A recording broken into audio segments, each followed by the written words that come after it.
के तपाईँलाई पहिलो धर्मचक्र प्रवर्तनको बारेमा थाहा छ त? के पहिलो धर्मचक्र प्रवर्तनमा 4 आर्य सत्यको मात्रै प्रवचन भएको थियो र? यो कुरा जान्न चाहिँ तपाईँ पुरै भिडियो हेरिदिनु होला। त्यसैले यहाँ भिडियो हेर्नु आउनुभएका दर्शक, आज चाहिँ म पहिलो धर्मचक्र प्रवर्तन दिवसको बारेमा केही उल्लेख गर्नेछु। त्यो भन्नुभन्दा अगाडि तपाईँहरूलाई केही सेयर गर्न चाहन्छु। पहिलो धर्मचक्र प्रवर्तन दिवसको दिनमा चाहिँ अथवा छुगुर धिसनको दिनमा चाहिँ गुरुले यसको बारेमा थोरै भिडियो बनाऊ भनेर म्यासेज पठाउनु भएको रहेछ। त्यो म्यासेज चाहिँ मैले राम्रोसँग हेरेन, त्यही कारण त्यो म्यासेज नहेरेपछि मैले त्यो दिन भिडियो बनाउन पाएन। छुट्टी पनि थिएन त्यो दिन, भिडियो बनाउन पाएन। त्यसैले भिडियो बनाउन त्यसको लागि चाहिँ गुरुसँग एकदम माफी माग्न चाहन्छु।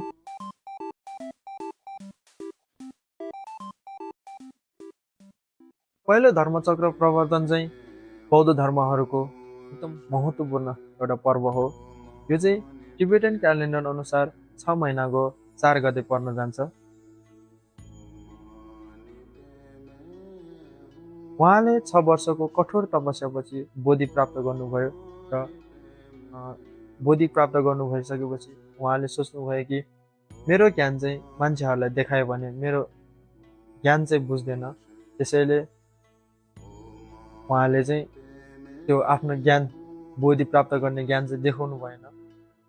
त्यसै गरी उहाँ चाहिँ 49 दिन लगातार ध्यानमा बस्नु भएपछि विष्णु र ब्रह्मा आएर उहाँलाई रिक्वेस्ट गर्नुभयो, तपाईँले यत्रो कठोर तपस्या गरेर बोधि चित्त प्राप्त गरेको त त्यतिकै होइन, अर्काको भलाइको लागि प्राप्त गरेको, त्यसैले तपाईँले चाहिँ धर्म प्रवर्तन चाहिँ गर्नुपर्ने हुन्छ भनेर रिक्वेस्ट गर्नुभयो।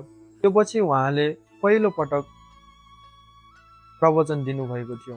यो घटना काशी नजिकैको वाराणसी शरणार्थमा भएको थियो, जहाँ बुद्धले आफ्नो 5 जना पूर्व साथीलाई उपदेश दिनुभएको थियो।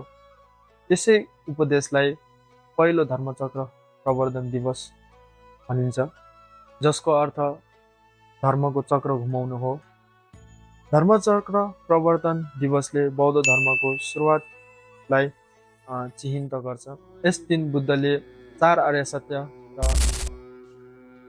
र कुनै किताबमा अष्टाङ्गिक मार्गको शिक्षा दिनुभएको थियो भन्ने चलन छ, जसलाई चाहिँ बुद्ध धर्मको मूल सिद्धान्त स्थापित गर्छ। 4 आर्य सत्य चाहिँ के हो भनेर तपाईँहरूलाई डाउट खान सक्छ। 4 आर्य सत्य चाहिँ दुःख, जीवनमा दुःख छ, दुःख समुदाय, दुःखको कारण छ, दुःख निरोध, दुःखलाई अन्त्य गर्न सकिन्छ, दुःख निरोध मार्ग, दुःखको अन्त्यको मार्ग छ भनेर। अष्टाङ्गिक मार्गमा निम्नलिखित 8 तत्त्वहरू छन्।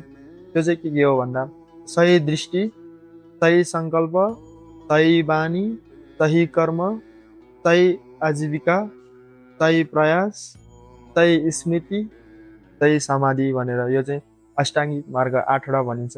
नेपाल र विश्वभरका बौद्ध अनुयायीहरू यस दिनलाई ठुलो उत्साह साथ मनाइन्छ। यस दिन विशेष पूजा, ध्यान, प्रवचन र धार्मिक समारोह आयोजन गर्दछ। यसले बौद्ध धर्मको शिक्षालाई स्मरण गराउने र आन्तरिक ज्ञान मार्गमा प्रेरणा प्रदान गर्ने महत्त्वपूर्ण अवसरको रूपमा लिइन्छ।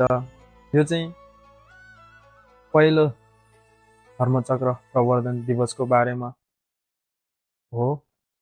आजको लागि यति नै, अर्को भिडियोमा भेटौँला। धन्यवाद।